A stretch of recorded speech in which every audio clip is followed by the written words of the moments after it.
Hello जी, नमस्कार साथियों।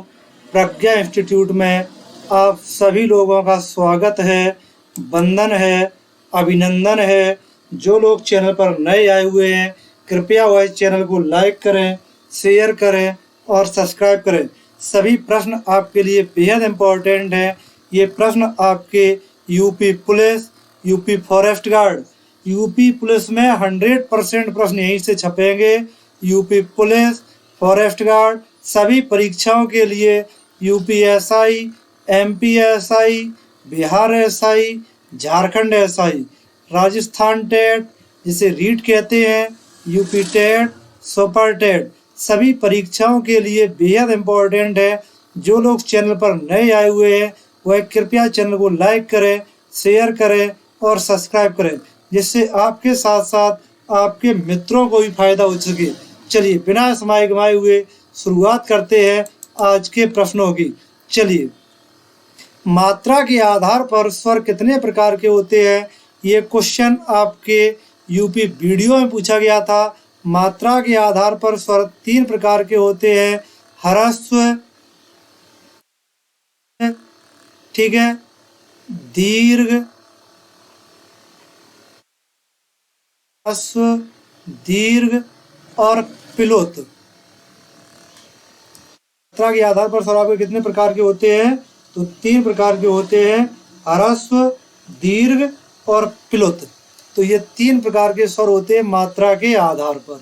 चलिए, अगर आपसे स्वरों की संख्या पूछी जाए पेपर में, तो स्वरों की संख्या आपको 11 बतानी है।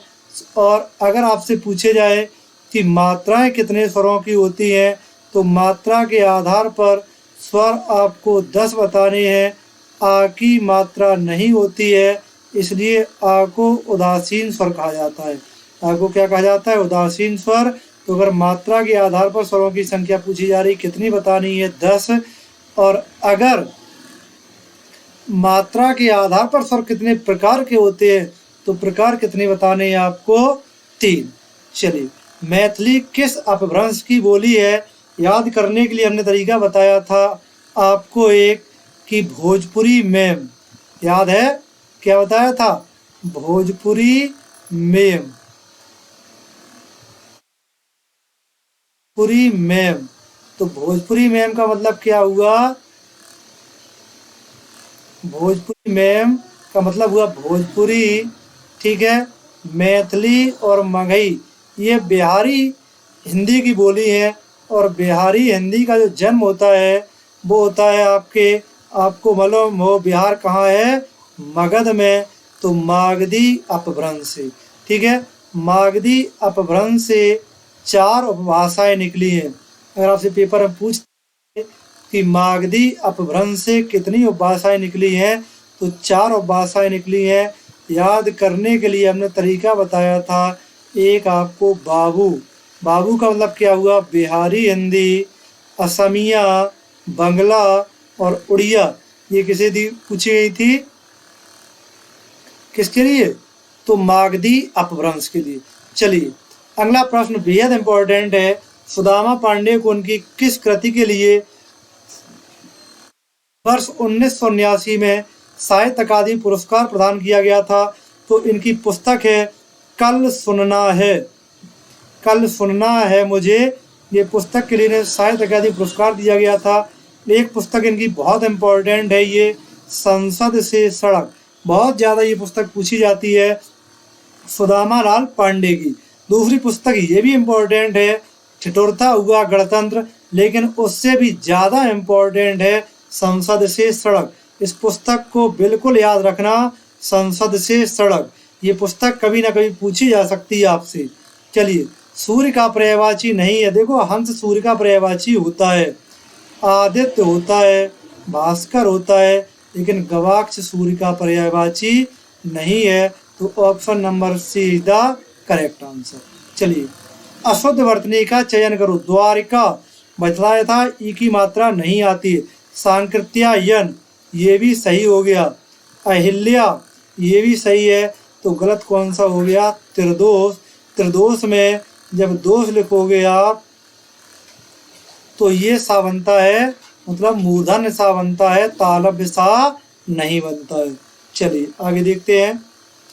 सभी प्रश्न इंपॉर्टेंट है आपके लिए। सज्जन में समास है। देखो सज्जन का क्या हो जाएगा, सत है जो जन, क्या हो जाएगा, सत है जो जन, है जो जन। सत का मतलब होता है अच्छा, है जो जन, तो जब कोई जन अच्छा होगा, ये उसकी क्या बता रहा है, विशेषता बता रहा है। जब एक पद दूसरे पद की विशेषता बताए तो वह कर्मधारय समास हो जाता है। Option number A is the correct answer. चलिए, सफलता न मिलने पर दुखी होना। जब सफलता नहीं मिलती है, ऐसी जगह अगर कोई दुखी होता है तो उसे क्षोभ कहा जाता है। क्या कहा जाता है, क्षोभ कहा जाता है। तो ऑप्शन नंबर बी का अर्थ हो जाएगा क्षोभ। ठीक है, ऑप्शन नंबर 7 का हो जाएगा आंसर क्षोभ। कृपा का मतलब होता है साधारण भाव में किसी पर दया कर दो। दया का मतलब होता है जब उसकी स्थिति के अनुसार आप दया कर दो तो उसे दया कहा जाता है। दुख का मतलब होता है जब वह व्यक्ति परेशान हो, तो वैसे किसे क्या कहा जाता है, दुख। चलिए आगे का प्रश्न बेहद इंपॉर्टेंट है। अर्थ के आधार पर क्रिया विशेषण कितने प्रकार के होते हैं, तो आपको बताने हैं। अर्थ के आधार पर क्रिया विशेषण और अर्थ के आधार पर क्रिया विशेषण होते हैं 4 प्रकार के। कितने प्रकार के, 4 प्रकार के। पहला होता है रीतिवाचक, रीतिवाचक। दूसरा होता है कालवाचक, वाचक। तीसरा होता है स्थानवाचक, वाचक। और चौथा होता है परिमाणवाचक। तो आप अगर आपके अर्थ के आधार पर क्रिया विशेषण पूछे जा रहे हैं तो कितने प्रकार के होते हैं, 4 प्रकार के। रीतिवाचक, कालवाचक, स्थानवाचक और परिमाणवाचक। अभय और उभय। अभय का आ का मतलब होता है नहीं, भय का मतलब डर। जिसका डर ना हो तो वो क्या हो जाएगा, निडर। और उभय का मतलब होता है दोनों। तो option number D is the correct answer. चलिए, ऐसे अगर यहाँ कहीं पूछ दिया जाता हवा और अग्नि के लिए, तो हवा के लिए शब्द होता, कहीं ऐसे लिख लो, हवा और अग्नि। तो जो हवा के लिए शब्द होता वह होता आपका अनिल। हवा के लिए शब्द क्या हो जाता, अनिल। और जो आग के लिए शब्द होता आपका वो होता अनल। ये इन दोनों के लिए हो जाते अनिल। और अनल में अगर पूछा जाता तो अनिल का मतलब क्या हो जाता हवा, अनल का मतलब क्या हो जाता अग्नि। याद करने के लिए तरीका समझ लो। आ का मतलब होता है नहीं, नल का मतलब पानी, पानी से दूर कौन भागता है, आग ही, आग। तो ऑप्शन नंबर वो अनल का क्या हो जाता, अग्नि। चलिए, तत्सम शब्द का चयन करो। या तत्सम शब्द आपको देखना है। देखो यहाँ शीश, शीश का जो तत्सम शब्द होता है वो शीश होता है। शीश का तत्सम शब्द क्या होता है, शीश होता है। चलिए, ये हो गया एक गलत। केकड़ा, केकड़ा का जो तत्सम शब्द होता है वो करकट होता है। तो ये भी हो गया आपका तद्भव। खंडर, खंडर का जो तद्भव शब्द होता है वो खंड ग्रह होता है। तो ये भी आपका तद्भव हो गया। Option number B is the correct answer. B क्या है, जीर्ण। और जीर्ण का जो तद्भव होता है वो जीना होता है। ठीक है, चलिए यहाँ देखो, तद्भव शब्द का चयन करो। या तद्भव देखना है आपको, तत्सम नहीं देखना है। ठीक है, अब देखो अचरज, अचरज का जो तत्सम होता है वो क्या होता है, आश्चर्य। तो option number C is the correct answer. ये अचरज कैसा शब्द है, तद्भव शब्द है। अमृत का तद्भव अमीय होता है। क्षीर का तद्भव खीर होता है। ओष्ठ का तद्भव ओठ होता है। चलिए, हिमाद्री तुंग श्रृंग से प्रबुद्ध शुद्ध भारती स्वयं प्रभा समुज्ज्वला स्वतंत्रता पुकारती।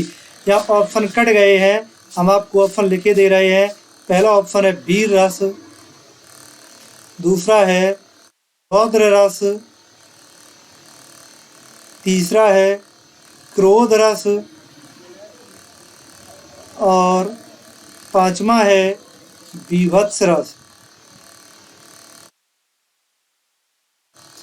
हिमाद्री तुंग श्रृंगला, हिमाद्री मतलब है बर्फ की, आद्री, आद्री का मतलब होता है पहाड़, तुंग श्रृंग प्रबुद्ध शुद्ध भारती, स्वयं, स्वयं का मतलब होता है प्रभात समुज्ज्वला, स्वयं अगर कोई प्रकाश कर रहा है तो उसके लिए कौन सा शब्द हो जाएगा? वीर रस। कौन सा रस हो जाएगा? वीर रस। तो option number A is the correct answer. यहाँ किसकी बात हो रही है? वीरता की। तो रस कौन सा हो जाएगा? वीर रस। चलिए, इस विद्वान ने रीत काल को श्रृंगार काल कहा है? तो विश्वनाथ प्रसाद मिश्र ने रीत काल को श्रृंगार काल कहा है। ठीक है, विश्वनाथ प्रसाद मिश्र ने रीत काल को श्रृंगार काल कहा है। आगे देखते हैं।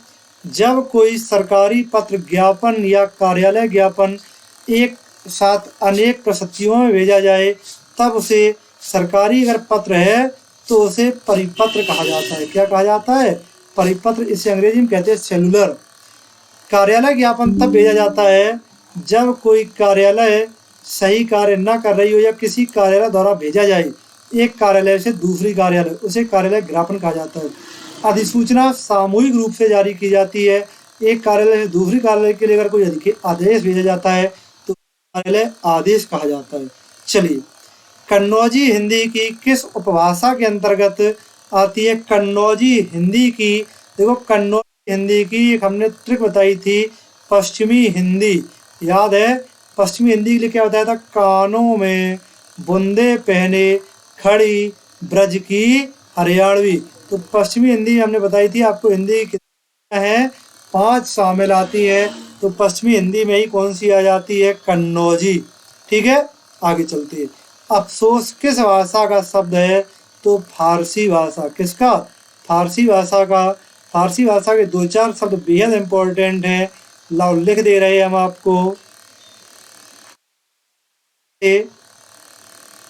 चश्मा, ये शब्द तो याद ही रखना, बहुत ज़्यादा पूछा जाता है। चश्मा, गुलाब, बेहद इंपॉर्टेंट शब्द है। कबूतर, ठीक है। जलेबी, ये कैसे शब्द है? फारसी भाषा के शब्द हैं। ठीक है, पुर्तगाली भाषा के शब्द भी 2-4 बहुत इंपॉर्टेंट हैं। पुर्तगाली, तो पुर्तगाली भाषा के कौन कौन से शब्द बेहद इंपॉर्टेंट है उन्हें एक सरसरी निगाह में देख लो। जैसे बाल्टी, बेहद इंपॉर्टेंट शब्द है। अलमारी, बेहद इंपॉर्टेंट भाषा शब्द है। आलपीन,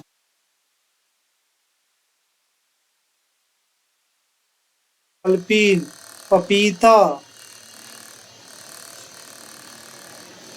पपीता, पपीता।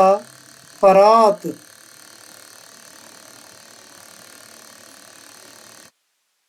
पादरी। ऐसे बहुत ज़्यादा शब्द हैं, लेकिन ये बहुत ज़्यादा इंपॉर्टेंट शब्द हैं, इसलिए इनके बारे में हमने थोड़ा आपको बता दिया। संस्कृत में कौन सा उपसर्ग लगा है? तो इसका आंसर कट गया।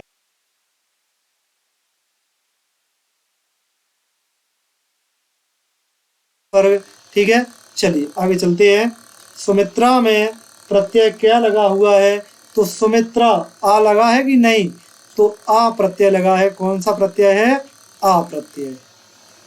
सर्वनाम वाले वाक्य में लिंग का निर्धारण किसके आधार पर किया जाता है? देखो, सर्वनाम वह जाता है, देखना आप लोग बताएंगे, वह जाता है। दूसरा, वह जाती है। देखो यहाँ लिंग का निर्धारण किसके आधार पर किया गया?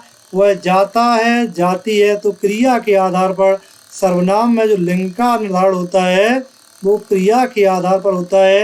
ये क्वेश्चन कई बार पूछा गया है, यूपीएससी में इस वर्ष भी पूछा गया था। चलिए, कुल शब्द का विशेषण क्या होगा? तो कुल का विशेषण हो जाएगा कुलीन। हमने आपको बताए थे कि विशेषण बनाने के लिए आपको कैसा कैसी का आंसर लगा लेना।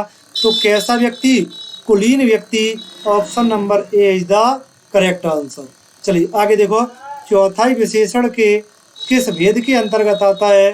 देखो चौथाई है, चौथाई 1/4 होगा कि नहीं, और 1/4 कैसी संख्या होगी, अपूर्णांक। तो option number D is the correct answer, अपूर्णांक बोधक।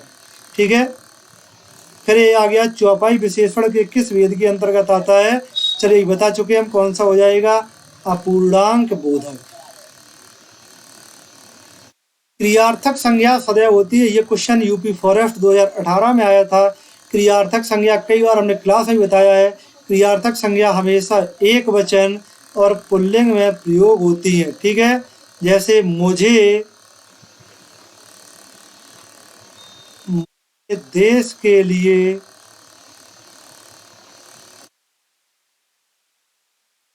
मरना है, ये देश के लिए मरना है। तो देखो यहाँ मरना क्रिया एक वचन है कि नहीं, तो ये एक वचन, और मरना कैसी है, पुल्लिंग। तो ये कैसी क्रिया हो जाती है, एक वचन और पुल्लिंग। व्रतमुखी वर्ण कौन से हैं, व्रतमुखी वर्ण का मतलब हो गया जो वृत्ताकार वर्ण हो। वर्ण कौन से हैं, उ। वृत्ताकार वर्ण हमने आपको बताए भी थे, अगर आपको याद हो, और याद ना हो तो थोड़ा बोल के देखो, उ औ, उ उ ओ औ। ये कैसे वर्ण है, वृत्ताकार वर्ण है।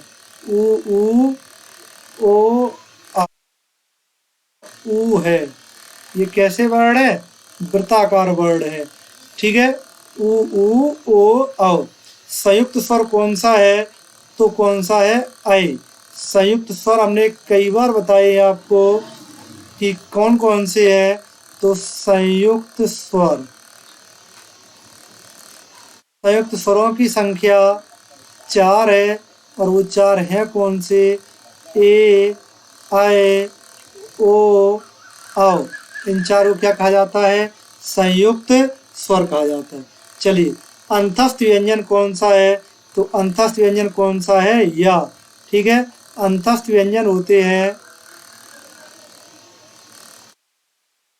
अंतस्थ व्यंजन होते हैं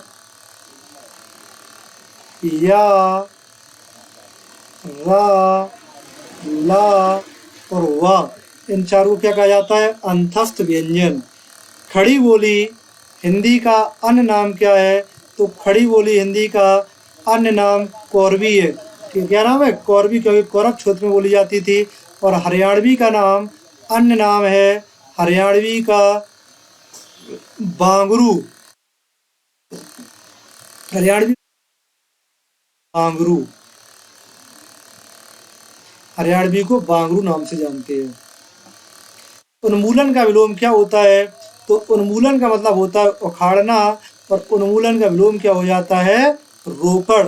ये भी बहुत इंपॉर्टेंट है, कई बार ये विलोम शब्द पूछा जा चुका है अभी तक। चलिए हवा का पर्यायवाची नहीं है, तो देखो यहाँ समीरण शब्द नहीं है, यहाँ समीर शब्द है। क्या है, समीर। तो हवा का पर्यायवाची नहीं है, समीर है, प्रकंपन है, बात है, लेकिन ये हाटक नहीं होता है, ये बाजार का पर्यायवाची होता है। किसका होता है, बाजार का।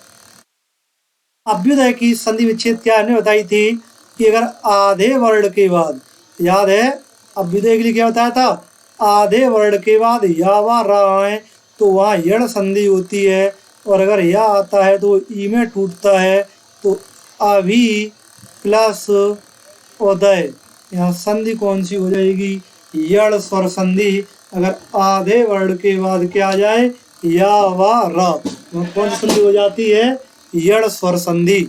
चलिए आगे, काम सा रूप, प्रताप दिनेश सा, सोम सा शील, राम महीप का। ठीक है, यहाँ देखो काम सा रूप, रूप की तुलना किससे हो रही है, काम से। प्रताप दिनेश सा, ऐश्वर्य की तुलना किससे हो रही है, सूर्य से। सोम सा शील, शीलता की तुलना किससे हो रही है, चंद्रमा से।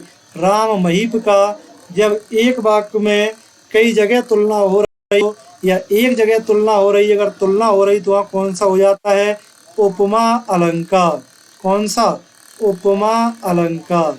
और उपमा अलंकार की हमने पहचान आपको बताई होगी कि अगर कहीं उपमा अलंकार देखना हो तो तुम्हें क्या लगा मिल जाएगा? सा, सी, से, सम, सा, सी, से, सम, सरिस, रिस, के समान, समान, के बराबर, के बराबर, के जैसे। ठीक है, ये सब किस में आ जाते हैं? उपमा अलंकार। और जब कहीं उपमान को, उपमेय को उपमान ही बता दिया जाए तो वह होता है रूपक अलंकार। और उत्प्रेक्षा के लिए आपको लगा मिल जाए जानहूँ, मानहूँ। ठीक है, ज्यों डॉट डॉट त्यों, जैसे डॉट डॉट तैसे, तो वह हो जाता है उत्प्रेक्षा अलंकार। जिन स्वरों के उच्चारण में नाक से हवा निकलती है उन्हें क्या कहा जाता है? जब हवा नाक से निकलती है तो पीछे से निकलती है अनुनासिक स्वर, उन्हें क्या कहा जाता है? अनुनासिक स्वर। चलिए आगे देखते हैं। भाषा विज्ञान की दृष्टि से ओ किस प्रकार का स्वर है? तो भाई यहाँ ऑप्शन थोड़े चेक करते हैं। ओ किस प्रकार का स्वर है भाषा विज्ञान की दृष्टि से? तो सबसे पहले ओ हमने बताया था जीव के आधार पर देखो किसका हो जाएगा? पश्च। तो ऑप्शन या तो ए होगा या सी। अब विवृत समृद्ध में देखते हैं। तो देखो हमने बताया था कि ए, आए, ए और ओ ये होते हैं अर्ध समृद्ध। तो यहाँ अर्ध समृद्ध ऑप्शन नहीं है, इसलिए ऑप्शन क्या हो जाएगा? ए, पश्च और समृद्ध। लेकिन अगर इसका सही आंसर होगा तो वह हो जाएगा, देखिए यहाँ लिखे दे रहे हैं हम, सही आंसर होगा इसका पश्च तो है ही ये। ठीक है, पश्च तो है ही, लेकिन पश्च के साथ साथ ये कैसा है? अर्ध समृद्ध। ये समृद्ध स्वर नहीं है, अर्ध समृद्ध। लेकिन जब यहाँ अर्ध समृद्ध ऑप्शन नहीं है इसलिए इसका आंसर हम समृद्ध दे देंगे। चलिए आगे चलते हैं। दीर्घ स्वर कौन सा है? तो दीर्घ आ। हमने आपको बताए थे उत्पत्ति दीर्घ स्वर किसके आधार पर? उत्पत्ति के आधार पर दीर्घ स्वर। और दीर्घ स्वर कौन से हैं? आ, ई और उ। ठीक है, उत्पत्ति के आधार पर दीर्घ स्वर कितने हैं? 3, आ, ई और उ। चलिए आगे चलते हैं। भाववाचक संज्ञा कितने प्रकार से बनती है? तो देखो व्यक्तिवाचक संज्ञा से भाववाचक संज्ञा बन जाती है। ठीक है, व्यक्तिवाचक से भाववाचक बन जाती है, जातिवाचक से भाववाचक बन जाती है, जातिवाचक से भाववाचक बन जाती है, सर्वनाम से भाववाचक बन जाती है, विशेषण से भाववाचक बन जाती है और अव्यय से भाववाचक संज्ञा बन जाती है। तो भाववाचक संज्ञा कितने प्रकार से बनाई जा सकती है?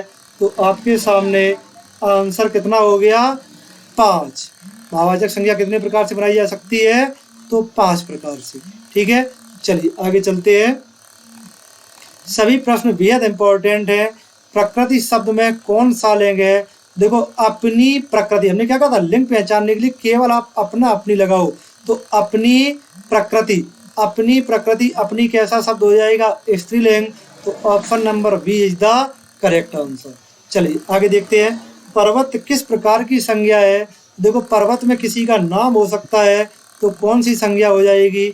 जातिवाचक संज्ञा। कौन सी हो जाएगी? जातिवाचक संज्ञा। अगर किसी एक पर्वत का नाम दे दिया जाए तब वहाँ हो जाएगी व्यक्तिवाचक संज्ञा। चलिए आगे चलते हैं। व्युत्पत्ति के आधार पर संज्ञा कितने प्रकार की होती है? तो अगर व्युत्पत्ति या उत्पत्ति के आधार पर संज्ञा पूछी जा रही है तो आंसर देना है आपको 3। कौन कौन सी होती है? तो पहली व्यक्तिवाचक, ठीक है, दूसरी जातिवाचक, भाववाचक। तीसरी भाववाचक, तो उत्पत्ति के आधार पर या व्युत्पत्ति के आधार पर संज्ञा कितने प्रकार की होती हैं? 3 प्रकार की। तो अगर अर्थ के आधार पर संज्ञा पूछी जाती है आपसे, किसके आधार पर? अर्थ के आधार पर, तो 5। अगर उत्पत्ति के आधार पूछी जा रही, कितनी बतानी है? 3। अगर अर्थ के आधार पर पूछी जा रही हैं तो संज्ञा बतानी है आपको 5। चलिए आगे देखते हैं। पटेल जी ने सेना के जरिए हैदराबाद का विलय किया। देखो कारक चिन्ह से पूछा है, सेना के जरिए, ठीक है, सेना के जरिए है तो सेना के माध्यम से। तो जब कहीं किसी का कारण दिया जाए तो वह कौन सा कारक होता है? करण कारक। कौन सा कारक होता है? करण कारक। और हमने आपको बताए थे कि अगर एक वाक्य में एक से अधिक कारक चिन्ह हो तो जो क्रिया के पास कारक चिन्ह होगा वही उसका आंसर होगा। तो क्रिया के पास कौन सा है? के लिए। तो के जरिए, के जरिए क्या कहा जाता है? के द्वारा। तो के द्वारा मतलब क्या हो गया? कर्ता ने कर्म को करण से या के द्वारा। तो से के द्वारा मिल गया। Option number C is the correct answer. चलिए, निम्नलिखित शब्दों में से कौन सा शब्द पुल्लिंग है? तो देखो, अब वर्षा, अपनी वर्षा, अपनी रात्र, अपनी दीमक और अपना लेख। तो पुल्लिंग पूछा है, क्या है? अपना लेख। या यहाँ क्रिया का भी प्रयोग करके देख लो आप। तो वर्षा होती है, दीमक होती है, रात होती है। तो option number D is the correct answer. यह घोड़ा अच्छा है। देखो घोड़ा के ठीक किसी संज्ञा के तुरंत पहले सर्वनाम आ जाए तो वहाँ सार्वनामिक विशेषण होता है। Option number A. सार्वनामिक विशेषण आपको हम बता दे रहे हैं जानकारी के लिए कि सार्वनामिक विशेषण जो होते हैं वह 2 प्रकार के होते हैं। और सार्वनामिक विशेषण समझ गए कि नहीं? जो सर्वनाम संज्ञा के तुरंत पहले आ जाए तो वह सार्वनामिक विशेषण होता है। सार्वनामिक विशेषण 2 प्रकार के होते हैं, एक मूल और दूसरा यौगिक। चलिए, शिक्षक छात्र को हिंदी पढ़ाते हैं। शिक्षक छात्र को हिंदी पढ़ाते हैं। देखो शिक्षक किसको हिंदी पढ़ाते हैं? छात्र को। शिक्षक क्या पढ़ाते हैं? हिंदी। जब क्या और किसको दोनों का आंसर निकल के आ गया तो यह क्रिया कौन सी हो जाएगी? द्विकर्मक क्रिया। कौन सी क्रिया हो जाएगी? द्विकर्मक क्रिया। आज के लिए इतना ही, शेष अगले सेशन मिलेंगे। सभी प्रश्न आपके लिए इम्पोर्टेंट थे। जो लोग चैनल पर नए आए हुए हैं कृपया वह चैनल को लाइक करें, शेयर करें और सब्सक्राइब करें, जिससे आपके साथ साथ आपके मित्रों को भी फायदा हो सके। ठीक है, ये तीसरी आज की क्लास स्टॉप पे लेती है।